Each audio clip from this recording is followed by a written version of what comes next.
नमस्कार, news track के Y factor में आपका स्वागत है। मैं हूं योगेश मिश्र।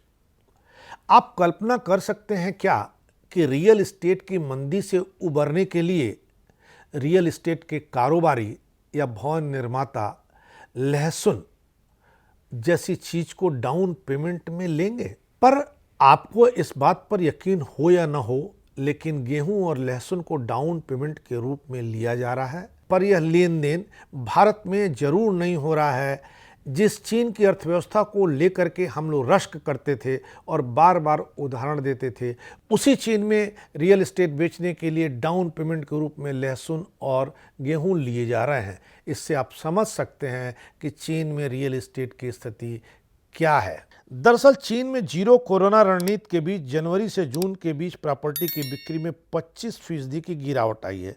चीन के नागरिक भी अनिश्चित आर्थिक माहौल में रियल एस्टेट निवेश से कतरा रहे हैं। लोग अब नकदी जमा करना ज्यादा पसंद करते हैं। प्रॉपर्टी बिक्री को बढ़ावा देने के लिए central China real estate company Henan प्रांत के निकचान काउंटी में मकानों की खरीद के लिए गेहूं की अदला बदली की पेशकश कर रहा है। इसमें प्रत्येक कैटी यानी 600 ग्राम के लिए $0.30 यानी 24 रुपए की कीमत पर खरीदार गेहूं के साथ अपने डाउन पेमेंट के $23,900 तक का भुगतान कर सकते हैं। चीन के डेवलपमेंट एरिया में मकानों की कीमतें $1.25 के आसपास होती हैं। सेंट्रल चाइना रियल एस्टेट के एक एजेंट ने बताया कि प्रॉपर्टी बेचने का प्रचार 10 जुलाई को समाप्त हुआ और इस क्षेत्र के किसानों पर लक्षित है। वैसे कंपनियां किसानों को टारगेट करके विक्रय अभियान चलाने के लिए कोई नई नहीं है। मई में चीन के लहसुन के मौसम की शुरुआत में कंपनी ने हेनान प्रांत में एक अन्य परियोजना के लिए भुगतान के रूप में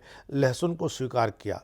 कंपनी ने social media platform WeChat पर एक पोस्ट में लिखा कि लहसुन के नए सीजन के अवसर पर कंपनी ने क्यू काउंटी के लहसुन किसानों को लाभ पहुंचाने के लिए एक बड़ा निर्णय लिया है। उसने कहा कि हम प्यार से किसानों की मदद कर रहे हैं और किसानों के लिए घर खरीदना आसान बना रहे हैं। 2021 की वार्षिक रिपोर्ट के अनुसार 2021 में मध्य चीन रियल एस्टेट के शुद्ध लाभ में 40.4% की गिरावट आई। सरकार द्वारा संचालित media outlet China news weekly के अनुसार पूर्वी चीन के नानजिंग और बूशी शहरों में दो अन्य डेवलपर्स किसानों से पेमेंट के तौर पर तरबूज और आड़ू स्वीकार कर रहे हैं। दरअसल खरीदारों की कमी से रियल एस्टेट फर्मों में तनाव बढ़ रहा है। एक के बाद एक बड़े रियल एस्टेट डेवलपर अपने कर्ज पर चूक कर रहे हैं।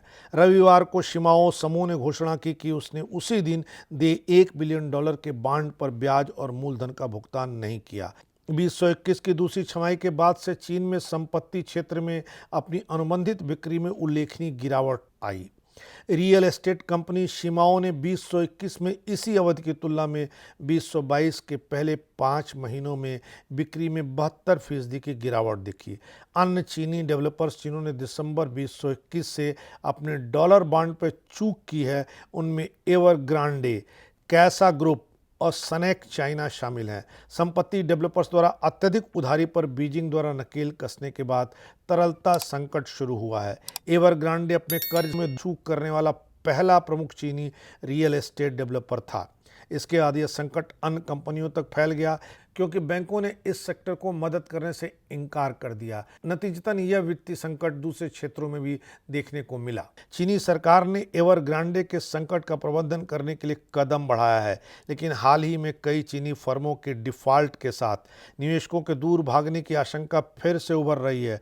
डच बैंक ING को 2022 की दूसरी छमाही में और अधिक संपत्ति डेवलपर बॉन्ड डिफॉल्ट की आशंका है। वैसे बीजिंग द्वारा संपत्ति बाजार का समर्थन करने का वादा करने के बाद घरेलू बिक्री में सुधार हुआ है।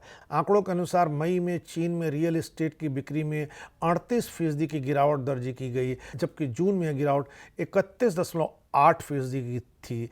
इस गिरावट को ऐसे भी समझ सकते हैं कि अब डेवलपर्स ने किसानों को निशाना बनाया है और आड़ू, तरबूज, गेहूं और लहसुन लेकर के एक पार्ट में डाउन पेमेंट ले रहे हैं। इससे साफ है कि चीन की क्रय शक्ति कितनी कम हो गई है और रियल एस्टेट कहां चला गया है। देखना है कि चीनी सरकार इस रियल सेक्टर को उठाने के लिए कुछ करती है या अपने यहाँ के रियल एस्टेट को ऐसे ही मर जाने देती है। इस बार इतना ही। अगली बार फिर मिलेंगे किसी नए सवाल पर नए ढंग से बात करने के लिए। तब तक के लिए नमस्कार।